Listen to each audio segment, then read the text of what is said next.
subhanahu wa ta'ala, sending immense greetings and salutations upon the final Prophet Muhammad sallallahu alayhi wa alihi wa sallam.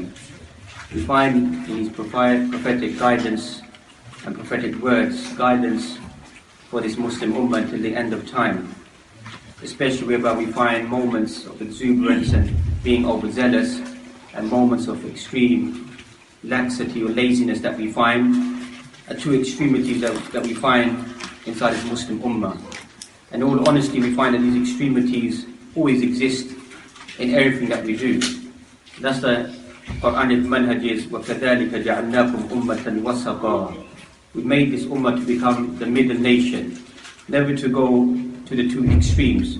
That's why even these ayyam of kufr that we find, the Quran talks about al-ghulu, about excessiveness.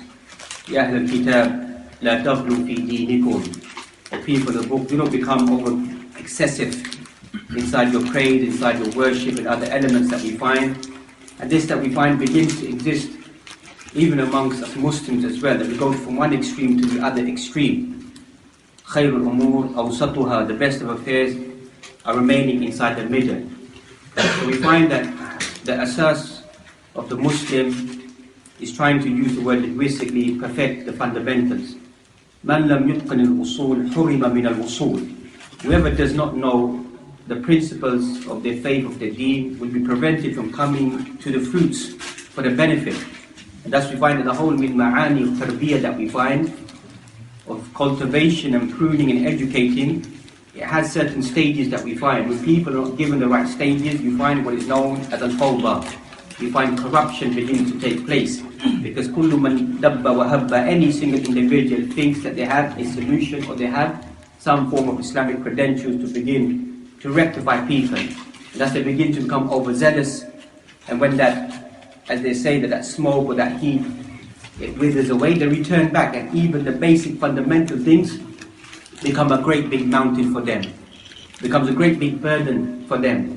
So you find that people كانوا يهتمون بالدين, were worried about the deen, حتى بزي الإسلامي, the Islamic dress or etiquette that we find, and after a short span of مراحل 6 شهور أو سنة that we find, or even beyond that, unfortunately, the person begins to drift away, and they find difficulty even holding fast the basic elements of the teachings of Allah subhanahu wa ta'ala. The role of the Muslim, وَلَكِنْ كُونُوا رَبَّانِيِّينَ بِمَا كُنْتُمْ تَعَلِّمُونَ الْكِتَابِ وَبِمَا كُنْتُمْ تَدْرُسُونَ. A teacher is the one who teaches, nurtures the people, and gives them, as Ibn Abbas mentions about this, is ilmun nafi', the beneficial knowledge that concerns them to help them to become a better individual. And likewise we find, when we lose focus towards al-akhirah, the Quran begins by talking about al-mu'minun. Who are they? الَّذِينَ يُؤْمِنُونَ بِالْغَيْبِ, who believe in the unseen. So that's when world politics, for example, don't fit into our paradigm and our understanding. Person doesn't become frustrated. Person doesn't despair. Person doesn't lose hope. وَلَا تَحْسَبَنَّ اللَّهَ غَافِلًا عَمَّا يَعْمَلُ الظَّالِمُونَ. Don't think that Allah subhanahu wa ta'ala is ghafil, is heedless, is unaware of what al-zalimun are doing. So some of us in our frustration, whether we take the law into our own hand, or doing certain actions that we find, when the result is not presented in front of us, we begin to get frustrated. We begin to lose hope. We begin to drift away. And likewise we find the fundamentals what we're supposed to be carrying out in that devotion towards al-akhirah begin to wither away. Those mundane rituals we have to carry out, they become, may Allah excuse us, an obstacle for some of us. An obstacle after trying to think of such lofty goals, they become an obstacle inside our life. And that's where the person focuses towards the akhirah and rectifies the iman. You find inside in the hadith that each one of you rejuvenate, revitalize their iman. Because iman is like a thawb, it's like a garment, it withers away, becomes tatters, becomes rags, begins to have holes. You need to revitalize your iman, refresh your iman, to become focused back from Allah subhanahu wa ta'ala. Likewise, you find that if everything was just based upon that exertion of just going towards one direction and not finding moments of balancing oneself, you find that the malaika, the angels, will come down and begin to greet the believers, extracted from the hadith of Hanbala, whereby he mentioned that he feels that when he returns back to his family members, that he's committed some element of hypocrisy, of not having that same level of iman while sitting with the Prophet ﷺ, وَالرَّسُولُ فِيكُمْ, the messenger is amongst you. And that's why Abu Bakr, he felt the same as well. But what did the Prophet ﷺ advise? Ya Hanzala sa'atan wa sa'atan. There's a time for you to be exuberant and to be focused inside your life, and there's a time for certain issues, they are mubah, they are halal. They are allowed for a person to do under the guidance of Quran and Sunnah. They don't become an element of wasting one's time or focus towards al-akhirah. And that's we find as the hadith that we want to focus upon today, which came to mind, is اغتنم خمسا قبل خمس. Take benefit of 5 before 5. شبابك قبل حرمك. Your youth age before you fall old in age. وصحتك قبل سقمك. Your good health before you may fall ill. وغناك قبل فقرك. Your richness of having wealth and whatever you possess before you become in a state of being a poor individual. وفراغك قبل شغلك. Your spare time before you become busy. وحياتك قبل موتك.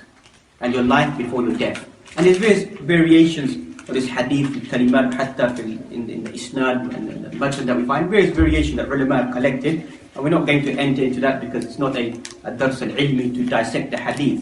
ولكن بالشكل العام, in this hadith, with these various wordings that we find, أخرجه Imam al-Hakim inside his Mustadrak and checked by the Shaykh al-Sham Nasiruddin al-Albani rahmatullahi alayh. So we just focus upon the general text of the hadith because this is a maqam of maw'idha, admonition, and not to get so much, excuse the expression, bogged down into the technicalities of the hadith. In general, it's acceptable. So we want to look at these 5, taking benefit of 5 before 5. The main thrust of the hadith is one of preparation, of isti'dad, that how the believer prepares themselves. Whether it be a global element of preparation, or whether it be a personal element of preparation, we can see the state of our affairs. If we look at the global impact, the Quran mentions inside Surah Al-Anfal that we find, وَعِدُّ لَهُمْ مَا اسْتَطَعْتُمْ مِنْ قُوَّةٍ وَمِنْ رِبَاطِ الْخَيْلِ. Quran mentions, and prepare for them all the steeds of warfare, and cavalry, and horses, and whatever you need to prepare yourself. So the Quran is highlighting preparation. As a side point, the Muslim Ummah has no real Muslim army. Every single country has its army to defend whatever it may be. We don't want to enter into that, but just to have fikrah, help us to understand. Quran, tushir, وَعِدُّ لَهُمْ مَا اسْتَطَعْتُمْ مِنْ قُوَّةٍ. Prepare yourselves in whatever is needed in any element of warfare. This is the global state of affairs of the Muslims that we find in general, a lack of preparation. Then we find the daily ritual preparation of the believer, that some of us may begin to undermine it, because we're trying to look at the two extremities, that looking at world politics and changing world politics, and then we find that people in other elements, they begin to drift away. We don't find the balance between the personal affair and the global affair. Both are linked together. Person has to fight both struggles on both fronts. Personal affairs they may face inside their life, and then global affairs that they face. That's what makes a complete believer, a Muslim, that their focus is placing everything inside the right parameter. That is al-hikmah. Al-hikmah, wisdom, is وَضْعُ الشَّيْءِ فِي مَكَانِهِ, to be able to place everything inside its right compartment. And whoever's been given hikmah, فَقَدْ أُوتِيَ خَيْرًا كَثِيرًا. Yes, we find whoever's been given wisdom is given immense goodness, because wisdom isn't given to every single individual. There's a fiqh in understanding the deen of Allah subhanahu wa ta'ala. As you find sometimes fuqaha, people who extract the right rulings, they may not excel as some other individuals who are able to interpret the law, implement the law, and apply the law. And they may go further beyond. That is from Allah subhanahu wa ta'ala, that He bestows wisdom upon whoever He wants, subhanahu wa ta'ala. ذَلِكَ فَضْلُ اللَّهِ يُؤْتِيهِ مَنْ يَشَاءُ. That is the virtue and blessing of Allah subhanahu wa ta'ala, He bestows upon whomever He wants. But رَدُّ الْفِعْلِ الْإِنسان, but the real believing individual is وَأَحْسِنْ كَمَا أَحْسَنَ اللَّهُ إِلَيْكَ. Show goodness to people like Allah subhanahu wa ta'ala show goodness to you. So the person is exerting the effort to help people لِكَيْ يُخْرِجُهُمْ مِنَ الظُّلُمَاتِ إِلَى النُّورِ, to help people to come out of the realms of darknesses to the light of Allah subhanahu wa ta'ala. So the minor task that we find that some of us may begin to slacken, what is this minor task that the Quran tushir? Quran points to وَأَقِيمُوا الصَّلَاةِ. Some 80 odd occasions out of Quran, حتى الكلمة إقامة الصلاة. We study in deep, حتى لغة والشرع that we find is different between وَأَدُّ الصلاة, just perform the prayer, carry out the prayer. Quran says, وَأَقِيمُوا الصَّلَاةِ. Establish the prayer. بِمَعْنَى قَبْلَ الصَّلَاةِ قَبْلَ دُخُولِ الصَّلَاةِ. Before you enter into the prayer, you are preparing yourself. You are preparing yourself psychologically, biologically, everything to get prepared to enter into the prayer. It's not a case of that where you find the opportunity that you offer the prayer and, as they say, to get it over and done with. Done with. Maybe shar'an, it becomes the prayer has been completed. But ruhaniyan, in the state of spirituality, devotion, commitment and ajr, what does the Quran mention? وَاسْتَعِينُوا بِالصَّبْرِ وَالصَّلَاةِ وَإِنَّا لَكَبِيرَةٌ إِلَّا عَلَى الْخَاشِعِينَ. Seek aid and assistance in what? Inside the prayer. وَالصَّبْرِ. Indeed, it's going to be something very difficult or burdensome, except for the people who are submissive to Allah subhanahu wa ta'ala. Thus Allah subhanahu wa ta'ala describes sifatul mu'mineen, descriptive nature of the mu'minun, inside Surah Al-Mu'minun. In the beginning of Surah Al-Mu'minun, the 23rd chapter of the Quran, قَدْ أَفْلَحَ الْمُؤْمِنُونَ الَّذِينَ هُمْ فِي صَلَاتِهِمْ خَاشِعُونَ. Allah subhanahu wa ta'ala describes the believers, the successful believers. Who are they? And lists some 11 or 12 different characteristics of them, and begins by mentioning those individuals who are submissive instead of khushu' inside their prayers. Those are the individuals, الَّذِينَ يَرِثُونَ الْفِرْدَوْسِ وَهُمْ فِيهَا خَالِدُونَ. They're going to inherit paradise. Is going to be given to an inheritance of Firdaus al-A'la will be given to those individuals. And likewise the Quran uses such words as حَافِظُوا عَلَى الصَّلَوَاتِ وَالصَّلَاةِ الْوُسْطَى وَقُومُوا لِلَّهِ قَانِتِينَ. Quran says حَافِظُوا, guard your prayers, all of your prayers, and Salatul Wusta. وَقَوْلُ رَاجِحْ, that what is the middle prayer is Salatul Asr. It's classified as a middle prayer. Various hadith that we find of making istidlal.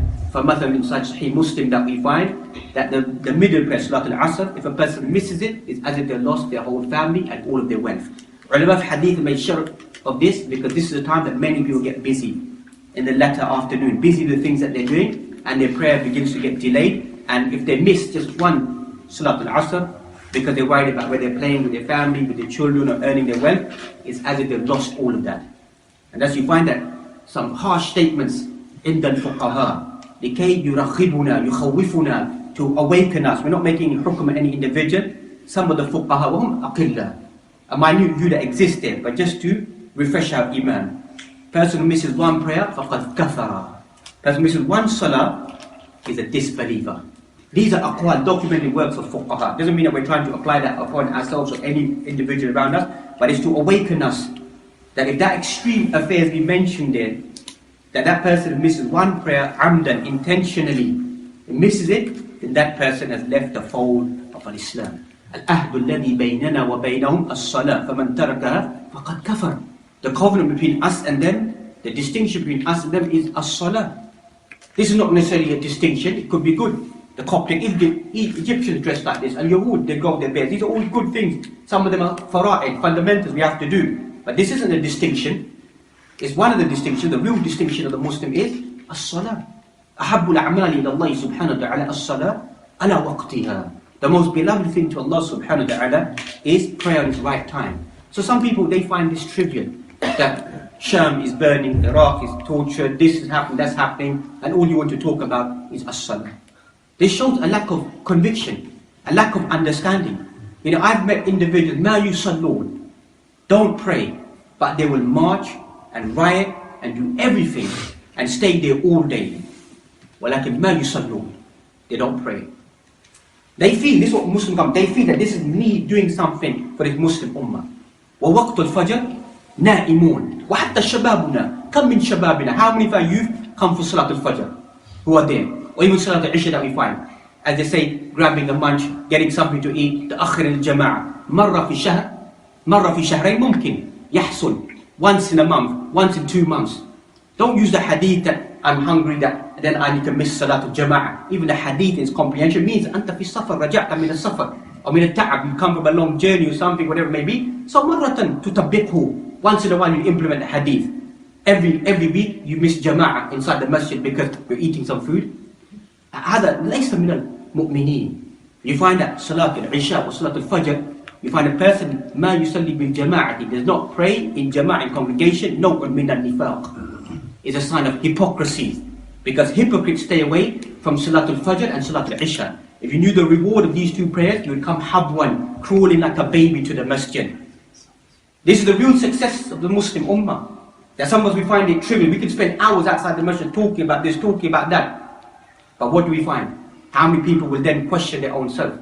You know, the companions, if they miss Jama'ah Khalf al-Rasul alayhi salatu wasalam, or anybody missed it, they'll classify that individual as a munafiq. Because why are they not there behind the Prophet alayhi salatu wasalam? وَحَتَّى الْمُنَافِقُونَ, at the side point used to come and pray behind the Prophet alayhi salatu wasalam. Munafiqun used to pray behind him because they didn't want to be exposed. They didn't want to be exposed to come. We're Muslims today. We're Muslims, we think nothing, we find it trivial. That comes to Salatul Fajr, what importance, what relevance does it have? They will hide in the crooks and the crevices in the corner that nobody could spot them if they missed Jama'ah. And we can find a few fingertips we could count of people coming there. This is the real laziness we need to overcome. That many of us, we think that this is great things that we're conquering inside our life. Conquer your lust, your desires, your temptations. Don't look at the greater things. They will come eventually for people. That's why ulul azm min ar-rusul, people with lofty aspirations, hatta ulama have written rasail kutub, talk about people of lofty aspirations. Read the seerah, read Sir A'lam al-Nubula, Imam Dhahabi, somewhat 15, 20 odd volumes in Arabic. Read them, talk about the lives of people who have lofty aspirations.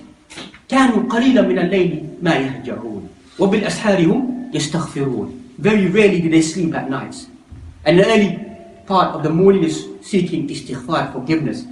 We think that we're so busy in the things that we're doing. We think that certain moments in the weekend, a few hours here or there that we find is going to solve our problems. You find that 150 years of dismantling, that couple of 150 years that we find fi waqti Rasul alayhi salatu salam. If you go back to ayat inside Surah Al-Imran that we find وَأَطَصِمُوا بِحَبْلِ اللَّهِ جَمِيعًا وَلَا تَفَرَّقُوا. Read the tafsir of these ayat, some verse 104 of Surah Al-Imran onwards that we find discussing about the Muslim Ummah being divided. What is Al-Ansar? It is the coming together of two tribes, Al-Aws wal-Khazraj. And what was taking place by Al-Yahud at that time? Making Al-Aws wal-Khazraj fight amongst themselves so they could then control Medina. They could control Medina, just like today that we find rivalry, infighting amongst Muslims that we find, and then just divide and conquer, split up the Muslims, take over their lands, their properties and everything that we find, and overcome us individuals. And as we find that even inside blessed areas that we find, it may sound harsh for many of us, even Baytul Maqdis, people talk about liberating Palestine that we find. How many people come there for Salatul Fajr? How many people are there? It's a fact, it's documented. Where's that zeal, where's that passion, where's that devotion? So this is a laziness that we need to overcome. And thus we find that Allah subhanahu wa ta'ala encourages us to respond to every call. Do the best. So ulama of hadith have mentioned, every time you read a hadith, and it may not be something which you have to do, at least once in a while, try to implement the hadith. Don't learn knowledge for the sake of knowledge. This is becoming more and more common inside Al-Shabab, more and more. It's just al-ilm, bikasb al-ilm. Learn knowledge for some gaining of knowledge.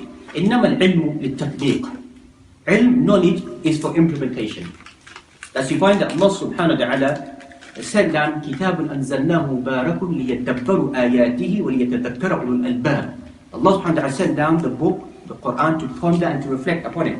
Imam al-Hasan al-Basri mentioned يدبروا آياته ليطبقوا القرآن, to implement the Quran. The Quran is to be implemented inside your life, to follow the Quran. And if Allah subhanahu wa ta'ala gives a person tawfiq and ability to remind themselves, remind other individuals, هذا من الله, نور على نور, from Allah subhanahu wa ta'ala. أما قصدك وغايتك, your whole intent of your life just becomes قصب العلم, to then find aqwal, to find statements, to make tanqeed al-nas, to say this about this, say this about that person.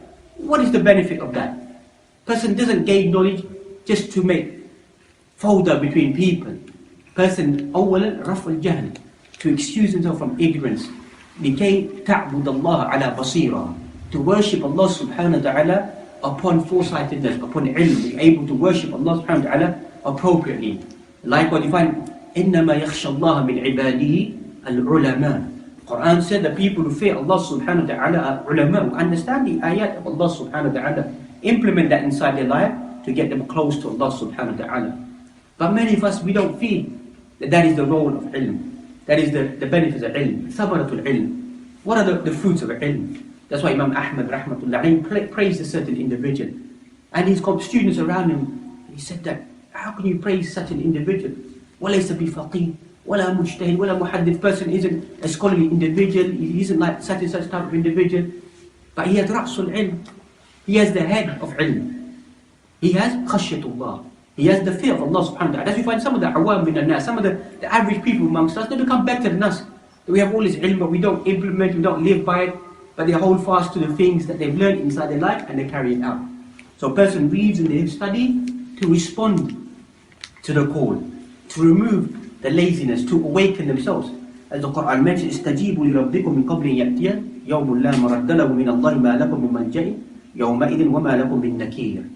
استجيبوا, respond to the call of Allah subhanahu wa ta'ala before something or calamity before you comes upon you. Likewise, يا أيها الذين آمنوا استجيبوا لله وللرسول إذا دعاكم لما يحييكم. Or you believe, respond to the call of Allah and then the call of His Messenger to that which will give you life. The Quran and the Sunnah gives the person an intent, gives the person a purpose in life. That's what the response, when a person responds to the Quran, responds to the Sunnah, it awakens the individual. That's why the masses of the people, they are dead, they are living, but they are dead according to the Sharia, because they don't respond to the call of Allah subhanahu wa ta'ala. That is what Allah subhanahu wa ta'ala wants from us, to awaken us to respond to the call. يَا أَيُّهَا الَّذِينَ آمَنُوا ادخلوا في السلم كافة ولا تتبعوا خطوات الشيطان. Or you believe, enter Islam in totality. فاتقوا الله ما استطعتم. Do as much as you can of Islam that you can do to the best of your ability. Follow it inside your life. And that's what a Muslim should be.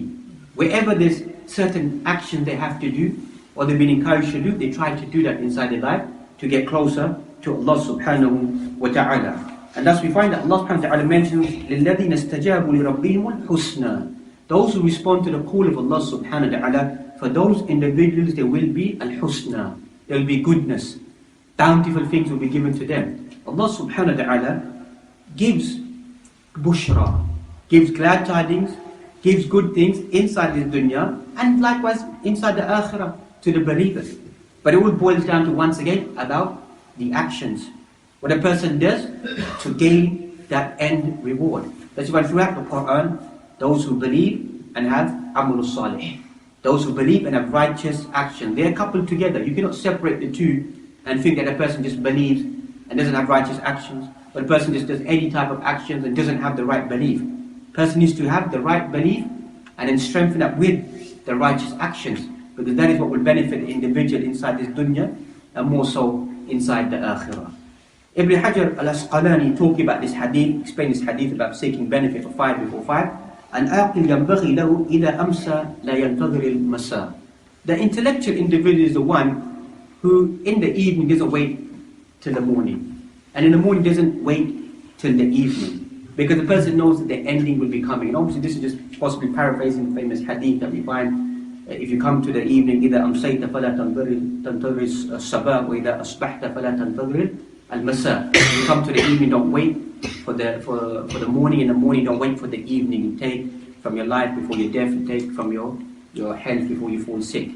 So here Ibn Hajar al-Asqalani is highlighting the same point, that person, when they look at such a hadith, it's about preparation. Because these فَهَذِي الْخَمْسَ لَا يُعْرِفْ قَدْرَهَا إِلَّا بَعْدَ زَوَالِهَا. No one really would be able to give its due right of these 5 elements until they're lost.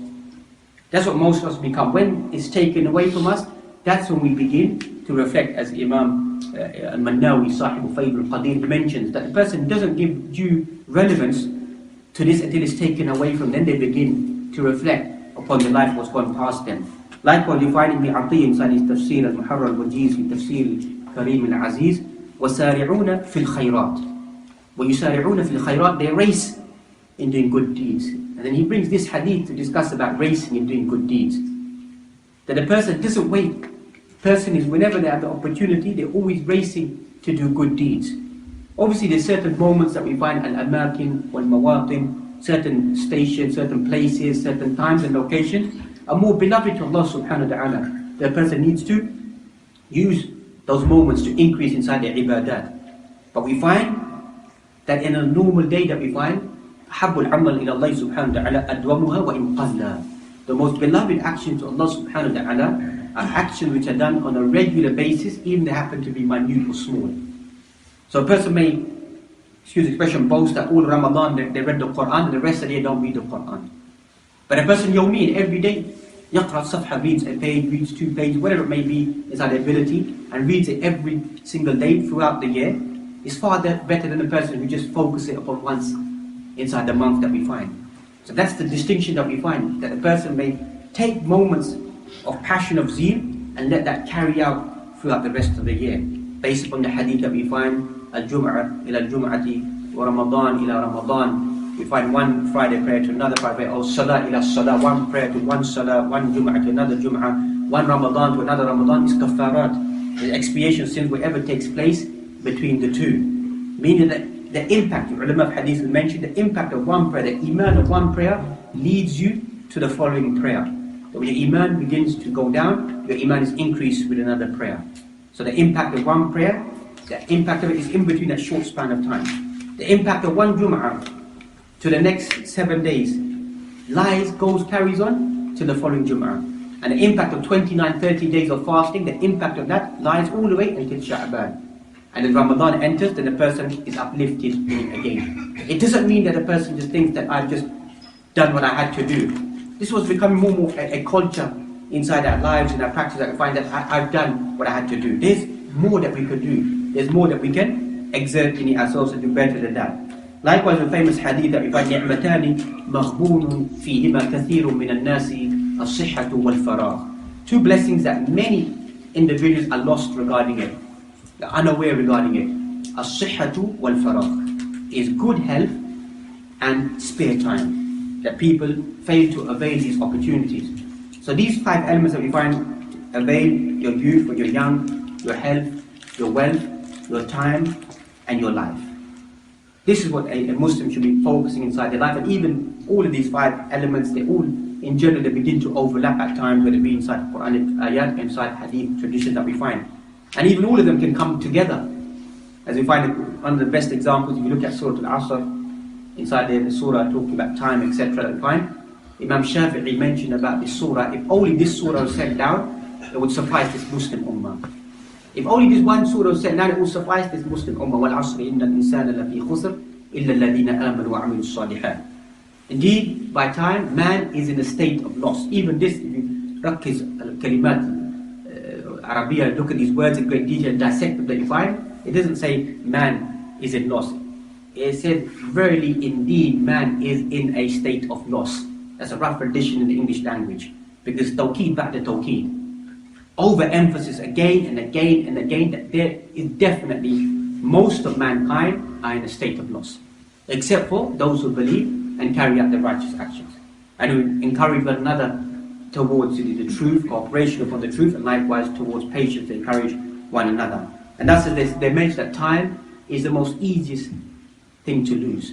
Why is Allah subhanahu wa ta'ala making al-qasam bil-waqt? Why is Allah subhanahu wa ta'ala taking a promise by time? And as a side point, you find that throughout the Quran, Allah subhanahu wa ta'ala is always revolving anything related to time. Wal-qamar, wal-shams, wal-duha, wal-nahar, that we find, wal-asr, wal-fajr, wal-duha, wal-layl. Throughout the Quran that we find, always Allah subhanahu wa ta'ala takes moments of time, moments there, for what purpose? To send out the message to avail opportunity.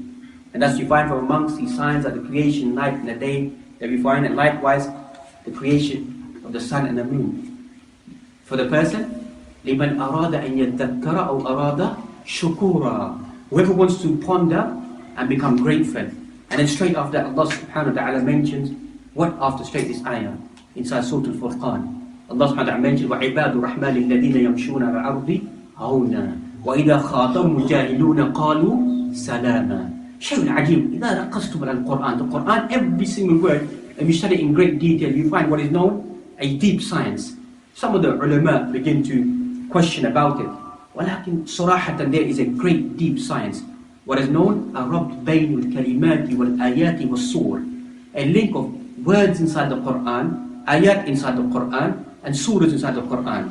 That Allah subhanahu wa ta'ala uses certain words and moves from certain verses to another verse, from one topic to another topic, to one theme to another theme. There is a deep science in that. That's what Imam Suyuti wrote a magnanimous work talking about link of ayat inside the Quran. You know, some ulama, they don't focus so much upon it, but there is a deep element of science of Allah subhanahu wa ta'ala choosing and selecting certain words in certain passages and placing them there.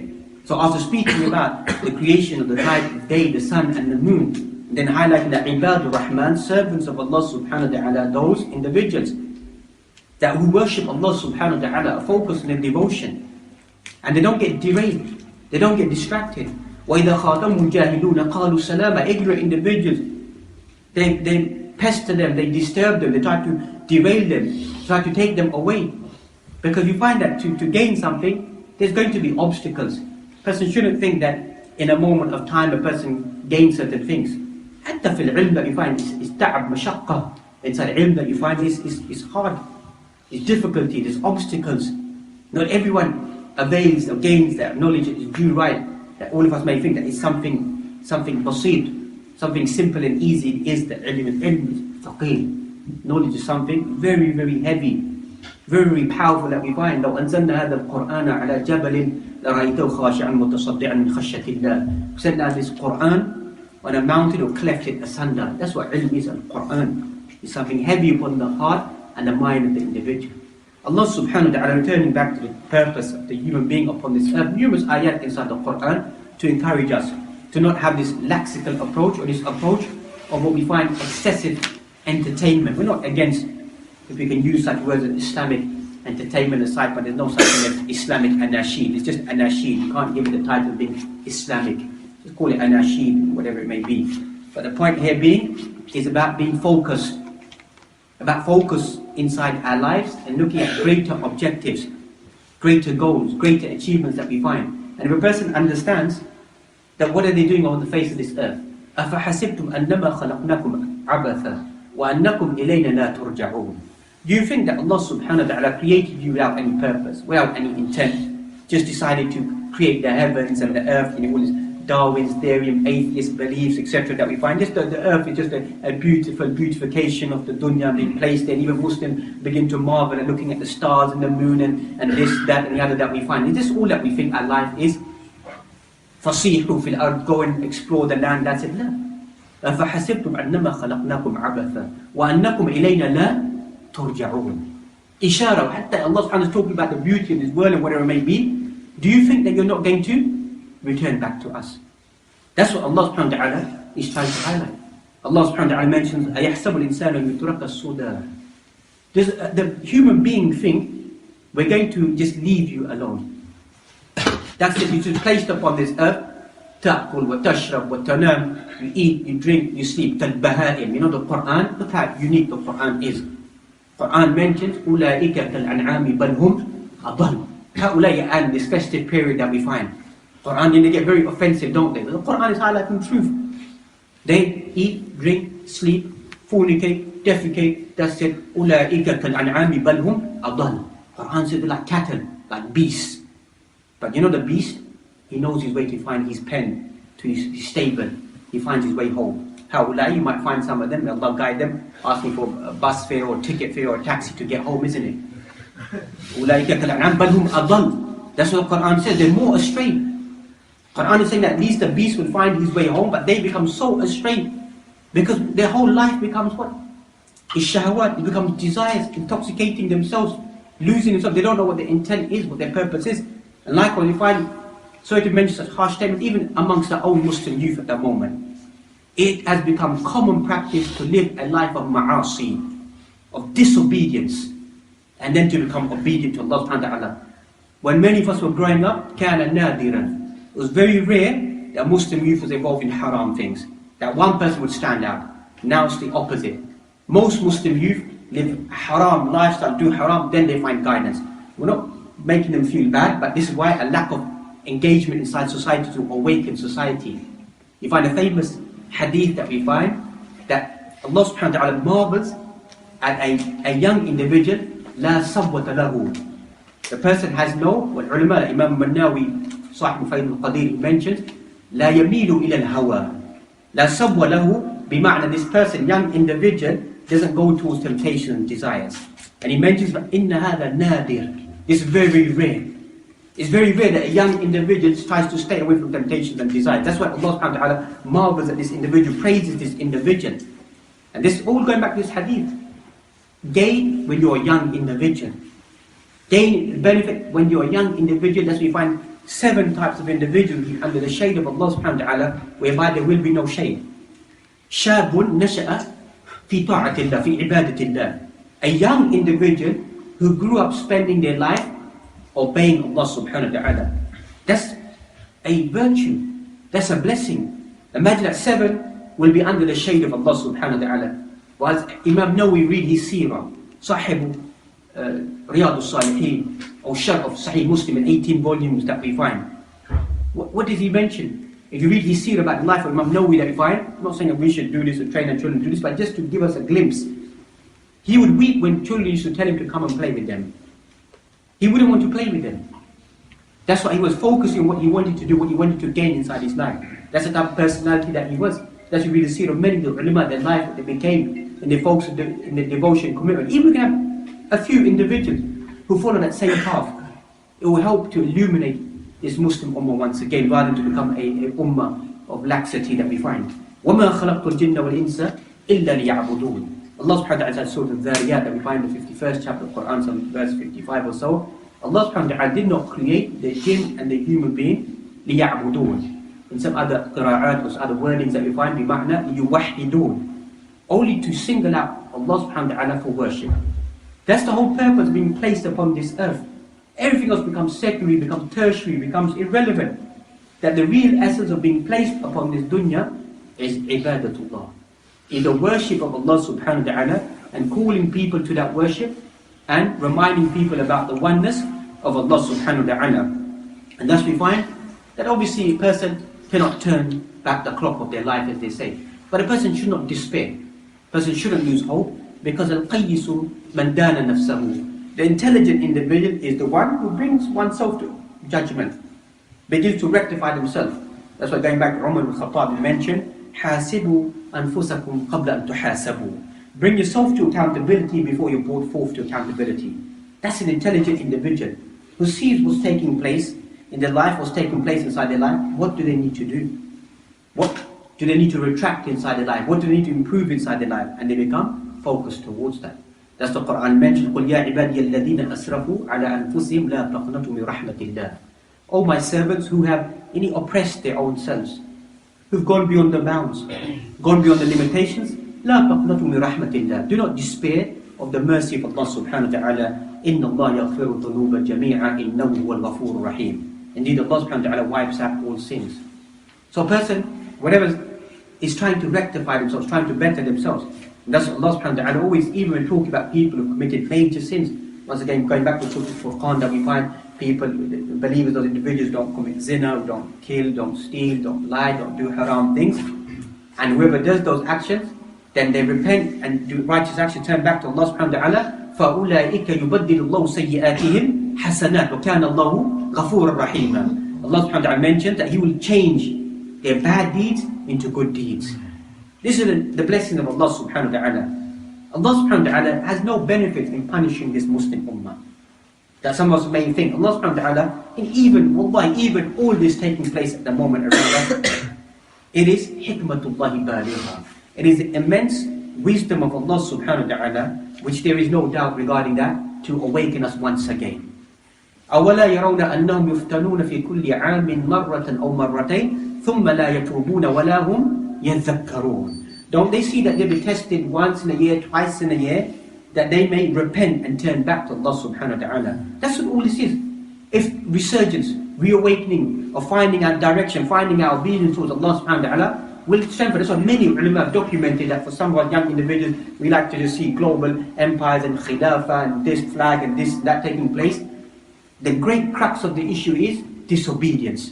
Awwalan is shirk billahi subhanahu wa ta'ala, associating partners with Allah subhanahu wa ta'ala, rampant on the face of this earth till this day. And then secondly is disobedience. ظهر الفساد في البر والبحر بما كسبت أيدي الناس ليذيقهم بعد الذي عملوا لعلهم يرجعون. Shay'un ajib. Quran Surah Rum mentions corruptions appeared upon the land and the oceans because what man has sent forth with his own hands. And then what? Allah subhanahu wa ta'ala mentioned, you may taste the fruits of your own actions and do what? With these tests and these trials, that you may then return back to Allah subhanahu wa ta'ala. That's what Allah subhanahu wa ta'ala wants, to awaken this Muslim ummah, to wake up once again. Person shouldn't despair, shouldn't lose hope, shouldn't fret. There's going to be much khair. That's why this Muslim ummah has been described in prophetic traditions. We don't know where the khair is. This ummah, kal-ghaythi, kal-matar, is like the rain. You don't know whether the goodness is in the beginning, in the middle, or in the end.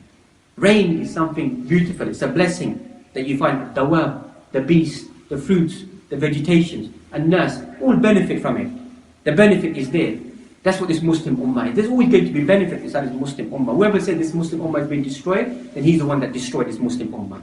No one should think that this Muslim ummah, because this Muslim ummah as a side point, will never ever be destroyed.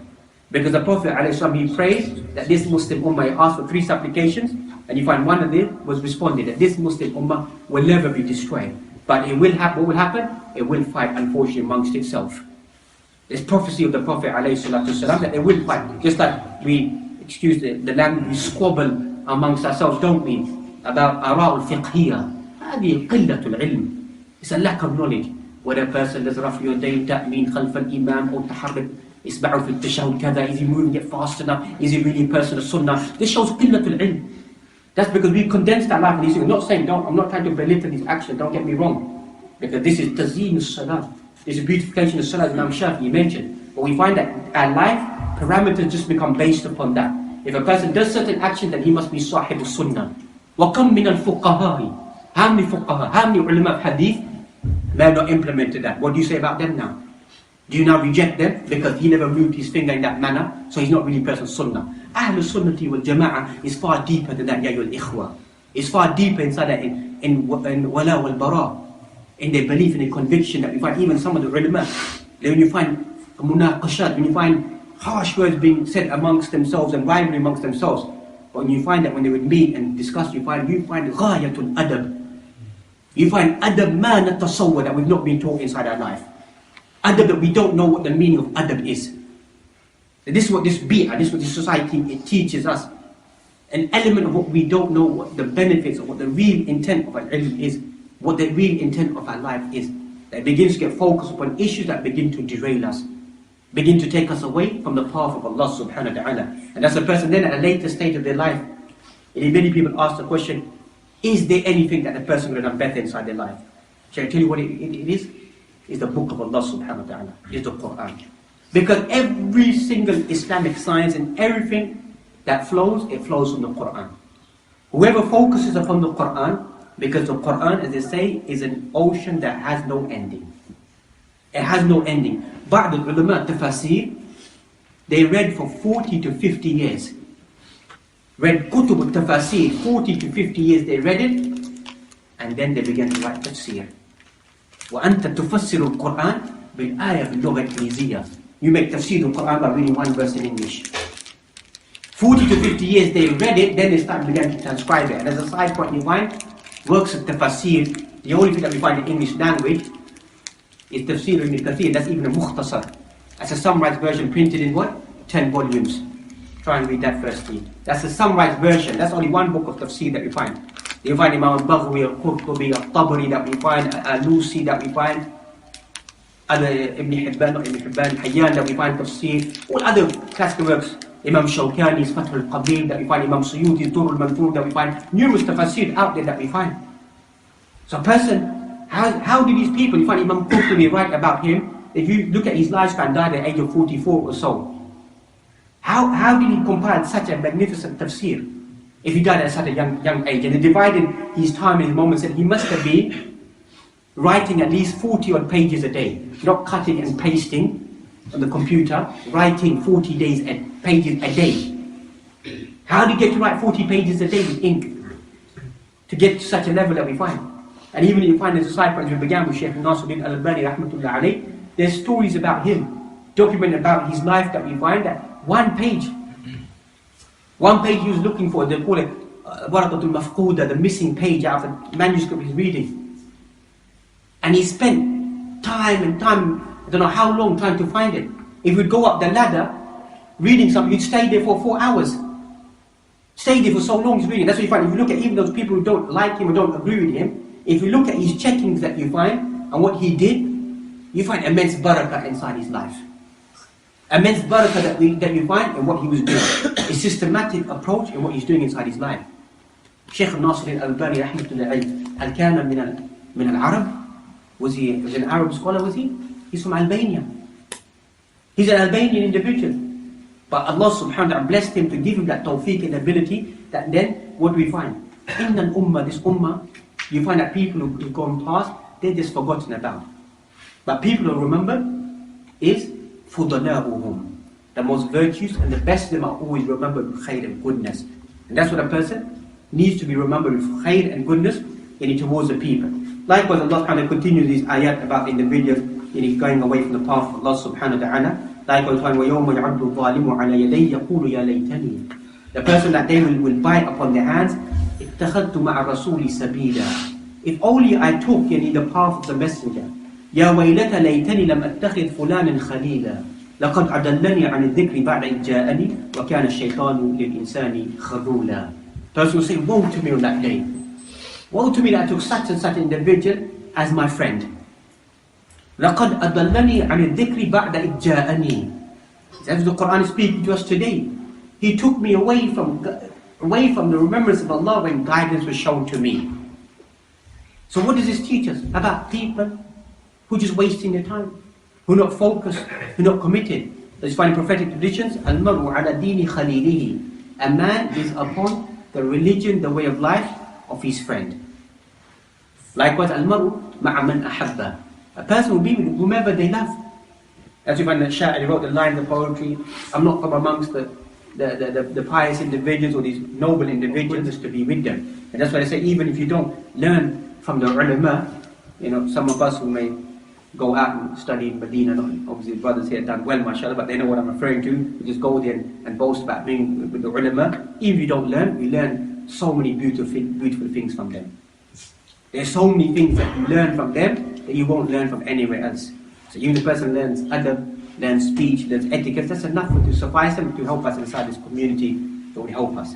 So a person, if they become wasting their time, spending their time with individuals that will not benefit them and derailing them, then this leads to laziness, laxity, leads to not worrying about the affairs of oneself in this Muslim ummah. And that's you find in the prophetic tradition as well about the benefits of suhbah, companionship, and being with good individuals and encouraging one another that we find. Is the parable of Hamilul Misk wa Nafiqul Kir. The person the carrier of perfume and the one who blows in the bellows, the iron smith. So the carrier of musk or perfume, that even if you don't physically buy the perfume, you find that some of the sweet smelling fragrance will rub off on your clothing. And if you stand with people who just stand with a blacksmith, what will happen? Then some of the smoke from the furnace, etc. will come on your clothing and burn you and leave a foul stench upon you. And this is the parable of good friends and bad friends. As with good people, inshallah, the person encourages them to remember Allah subhanahu wa ta'ala. The person sees them, they begin to remember Allah subhanahu wa ta'ala. They begin to exert themselves. So friends need to be good friends and encouraging the people around you. Many people you find us become from various backgrounds, with various activities. Our job as a Muslim is to encourage them, to remind them, وَذَكِّرْهُمْ بِأَيَّامِ اللَّهِ. Remind them about the days of Allah subhanahu wa ta'ala to become better individuals. Don't think that the companions, obviously here we're talking about in the concept of seerah, that they had certain actions that they'd done. That if you look at the state of Jahiliyyah at that time, it's something we cannot even imagine. But the sending of the Prophet ﷺ, it brought them out of the realms of their darknesses and brought them to that nur of Allah subhanahu wa ta'ala. That's what guidance does. That's why even some of the ulama that you find about them, you read about their life, or a person reads and thinks, marvels at them. And then if you look at the seerah of some of these individuals, Fudayl ibn Iyad, if I'm not mistaken, they highlight Fudayl ibn Iyad was a highway robber. He was a robber. And then Allah subhanahu wa ta'ala, then he changed his life, and now he becomes many works of tazkiyah and quotations that we find are referring back to him. Imam al-Baghawi inside his tafsir quotes him a number of times as well. So look at the virtue of Allah subhanahu wa ta'ala.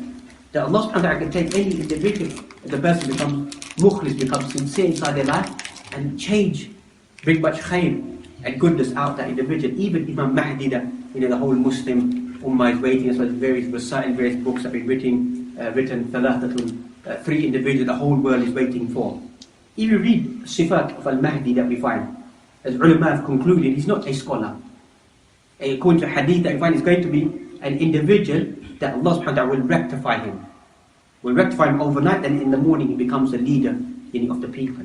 So some of us may have this connotation that Imam Mahdi may be this divine religious individual and is going to come. Yes, we want this Muslim Ummah to be rectified. We want this Muslim Ummah to return back to its glory. And it will come, there's no doubt about that. It's just, these are only days that we alternate between mankind. And the person, all that they can do is remain focused. Because even if we don't meet those days, that our life may be taken before that. So that's when a person will begin to then say, the Quran mentions, حَتَّى إِذَا جَاءَ أَحَدَهُمُ الْمَوْتِ قَالَ رَبِّ ارْجِعُونَ لَعَلِّي أَعْمَلُ صَالِحًا فِي مَا تَرَكْتُ. Then a person is going to say, oh my Lord, let me go back to this dunya and carry out righteous actions upon this earth.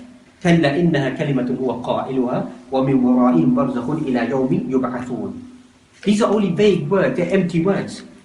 You had enough opportunity on this world to do the right actions you need to do. And now you're saying when death has come upon you, or you live in this dunya, رَبِّ ارْجِعُونِ.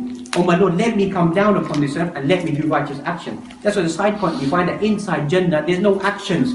You know, people in the zenith fashion, when I get to Jannah, I'll start praying, I'll start doing this, I'll start doing that. Yeah, that's a dunya, here, مكان العمل.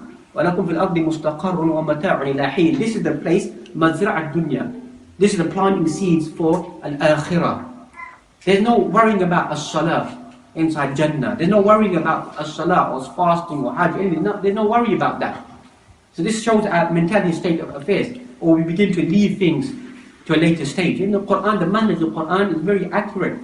Even inside when we study Surah Yusuf that we find, the brethren of Yusuf alayhi salam that we find, what was their mentality that summarizes many of us today? That we're going to carry out this action of whether to throw him into the well or to kill him, etc. Fine. وَتَكُونُ مِنْ بَعْدِهِ قَوْمًا صَالِحِينَ. Then after this, we're going to become righteous individuals.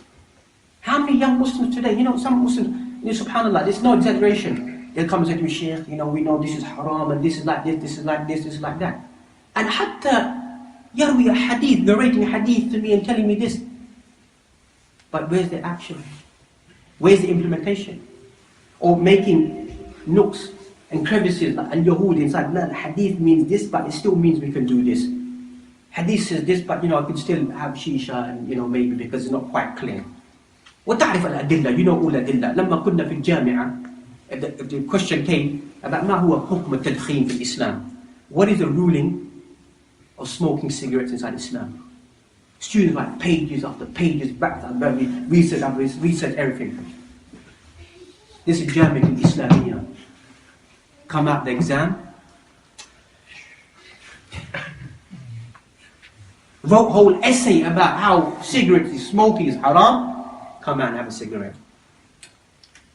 Rip the paper up, throw it in the bin. If I ever get to become a teacher, that's what I will do. Rip it up, throw it in the bin. That you find that some of our teachers should walk into the second, with somebody watching television, the satellite dishes, whatever it may be. They will despise those teachers. They will despise those teachers. وَحَتَّى لَمَّا نَقُلْنَا نُسَجِّلَ الْمَوَادِ. You should write down certain subjects. People should come and say, Sheikh Fulan, لَا تَأْخُذْ هَذِي الْمَادَّةَ عِنْدَهُ. Don't take this subject with that teacher. قُلْنَا ليش لماذا؟ لأنه متشدد. He's a harsh teacher. He's not a harsh teacher. لأنه يطبق السنة. Because he implements the sunnah. And wallahi, I learned that those were the best teachers. Who always went to khair and goodness. That's what they wanted for the students. They weren't there because, don't think Islamic studies, it's just a shahada. It's just a testimony. You can just rip it off, throw it in the bin, doesn't mean anything. Doesn't mean anything that all of us become baffled and bamboozled that we do this. No. It's what you learn, you benefit from it. For the action that before the time comes for the individual, that they return back to Allah subhanahu wa ta'ala, ask Allah subhanahu wa ta'ala to return me back to this dunya. Likewise in our normal affairs as well. How many of us will be losing hope? Or will lose hope? Or lose that focus? And then when death comes upon us, then we begin to worry, if only I did this, if only I done that. So thus we find in conclusion that on the day of judgment, all this is paraphrased in another hadith that we find, that the foot of son of Adam will not move until he's asked about his time, about his waqt, his age, about his money, how he earned his wealth, how he spent his wealth, وعلمه, how the person gained the knowledge, and what they done that knowledge they gained, and about their body as well, how they took care of their body. All these affairs that we find, all of us will be asked about. So these are the 5 affairs I wanted to really touch upon, that all of us should begin to, as I began, we begin to prepare ourselves to be worried about these affairs when we're young individuals before we become older. As a side point, young is anybody under the age of arba'in, according to Islamic meanings. So alhamdulillah, most of you are above 40. So anybody under the age of 40 is classified as a young individual, according to Sharia. So below 40, obviously, alhamdulillah, someone's past that. But we still haven't used wisdom. The wisdom that we find, that's why it's just to alleviate the atmosphere. You find that once a person came, Ibn Taymiyyah, I think he talks about it with Imam Ghazali. I'm not promoting the views of Imam Ghazali, but just min bab al-tazkiyah that we find in works of Ihya al-Din, we find many discrepancies inside. But min bab al-tazkiyah that we find Imam Ghazali, that he mentioned that a person came to him and asked him the question that, I want to gain wisdom. How can I gain wisdom inside my life? So he said to him that for 40 days, become sincere. Become, 40 days are blessed, isn't it? Blessed number of days, وقد يكون استدلال من القرآن. موسى عليه السلام went for 30 days, Allah subhanahu wa ta'ala increased it, became what? 40 yawm, became 40 days that we find. Likewise, the blowing of the soul after 40 days, etc. that we find. Other affairs that could make istidlal. May Allah subhanahu wa ta'ala guide those individuals who make focus upon 40 days. The ayhan that we find, so that he said to him that become sincere for 40 days. So this person took it as revelation and began to focus. After 40 days, he came back and he said that, I don't see any wisdom. In 40 days, I tried to be sincere, and there is no wisdom flowing out of me. He said, إِنَّمَا أَخْلَصْتَ لِلْحِكْمَةِ وَمَا أَخْلَصْتَ لِلَّهِ سُبْحَانَهُ وَتَعَالَى. You became sincere for wisdom. You didn't become sincere for Allah. If you became sincere for Allah, Allah would have granted you wisdom. So your gain was just al-ilm. Your gain was only this. Your gain was only that. It wasn't given to you.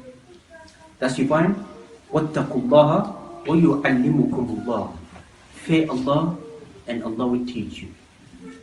Fear Allah, Allah subhanahu wa ta'ala will teach you, open up the understanding of the Quran and Sunnah. May Allah subhanahu wa ta'ala give us the ability at a young age to benefit before we become old. Give us the ability that when we're healthy and in a good state, before we become sick, to benefit ourselves. Likewise, in a state of wealth, before we fall into a state of poverty, because we find in al-faqr, in qareeb ila al-kufr, poverty will lead the person to eventually become in a state of disbelief, and to benefit from our time before we become busy with family, with children, and life in general that we find. And finally, take benefit by life before any death comes upon us. أقول قولي هذا وأستغفر الله لي ولكم ولجميع المسلمين فاستغفروه إنه غفور رحيم. بارك الله فيكم.